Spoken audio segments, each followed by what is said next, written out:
Hello guys, my name is Pedro Munhoz, now number 4 in Bantamweight Division. So we're here at American Top Team in Coconut Creek in South Florida. For you, what has this journey been like to get to American Top Team? Oh, it has been amazing. Moved to the United States in 2010. First place that I went was Los Angeles. I stayed there for 7 years training, at King's MMA, Black House. And for the last 2 years, I moved to American Top Team, which has been, a great experience being here, training with the best fighters and coaches in the world. When you came to America, what was that transition like for you? The beginning was a little bit tough because, growing up in Brazil, so culture-wise is a little bit different. But I moved over here, I was 23 years old, so it's kind of like young, so I got used to it pretty quick. And today, that's my home. Your English is very good. Thank you. Did you speak English or did you learn when you came over here? No, I just had the basic, like in school, things like that, but it was nothing like I'm speaking right now. So here, was just a learning process, and I try to, watching like not Brazilian TV. I try to, everything that I do is English, And here in Florida is a little bit hard because it has a lot of Brazilians here. It's a lot of Latin American influence, especially in Miami. We're not far from Miami. We're probably about 15, 20 miles north of Miami. So, and the culture in Fort Lauderdale too. Yep. There's a lot of Hispanics here. But luckily, when I moved here, I went to Los Angeles. There was not a lot of Brazilians out there, so it was kind of like forced me to learn English and speak in English. And I was living a bunch of Americans and teaching, learning like consistently. And when I moved here to Florida, and then I saw the struggle right here for the Brazilians that have been living here over 10 years and they don't speak fluent, for the fact that there's a lot of Brazilians out here. So you don't have to speak in English anywhere you go. So it's crazy.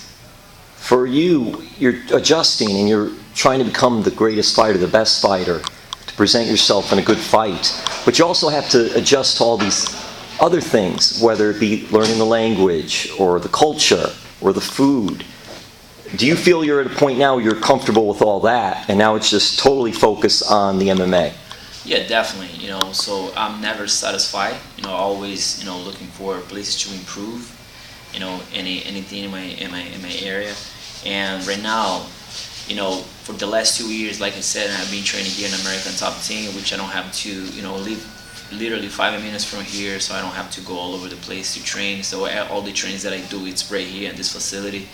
So it's definitely like a blast, so I can train, do everything in just one place, and I can focus, I can have more time to rest, spend time with family, things like that. So this is definitely something really good. How have you grown as a fighter the last couple of years? Say it again? How have you grown as a fighter? How have you developed as a fighter being here the last couple of years? That's definitely like you get a lot of rounds with a lot of UFC fighters here, training with former champs and champs. And just be around them, see how much they train, train with them. So that's something that, for me was something very special, and I take this as a blessing, and I work myself the hardest every day so I can be the best fighter ever. What was your background when you were young as far as sports? I play soccer. I play a lot of soccer. I think if you're born in Brazil, you have to play soccer. That's true. It's so big. It's like the biggest sport in the country. Like literally, like the first clothes that you wear when you get off of the hospital is like some of your family, like a favorite soccer team.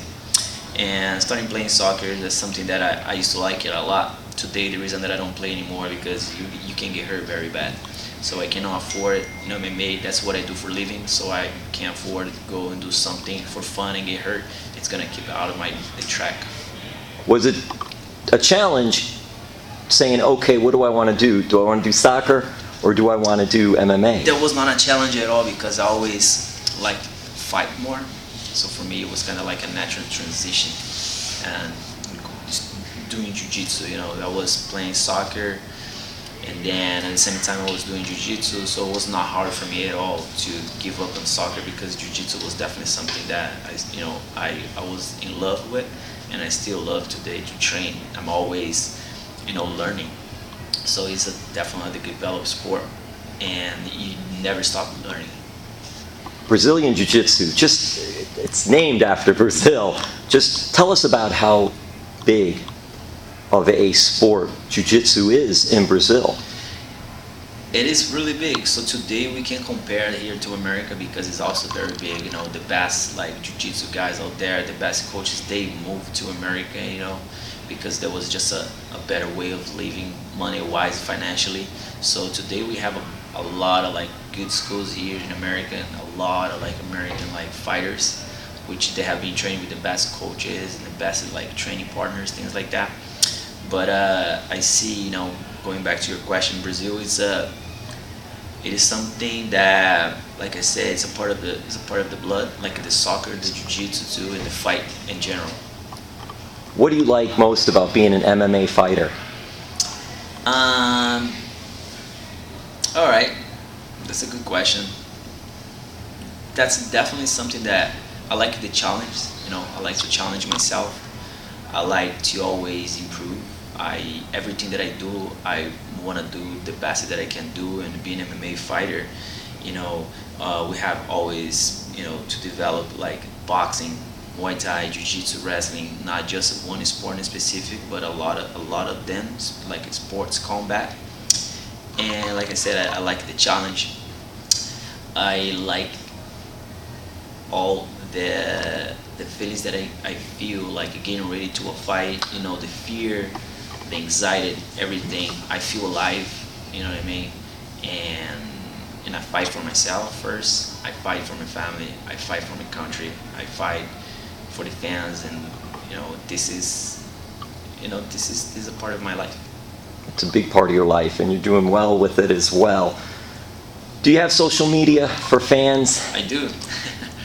I do have an Instagram account, Twitter account, Facebook account. I'm not very active in social media. But yeah, Pedro Munhoz MMA. You guys can find me there on Instagram. And Pedro, goals for you. What are your short-term goals right now? You know, to be the best fighter and fight for the title. This is something that's very close to accomplish, and I want to do that. And that's my goal in life. And when I conquer that, and then we see what's going to be my next goal. But right now is to be the best fighter. And you're right up there, because right now you're at number 4, so you're right near the top. And as far as reaching that goal, that's true.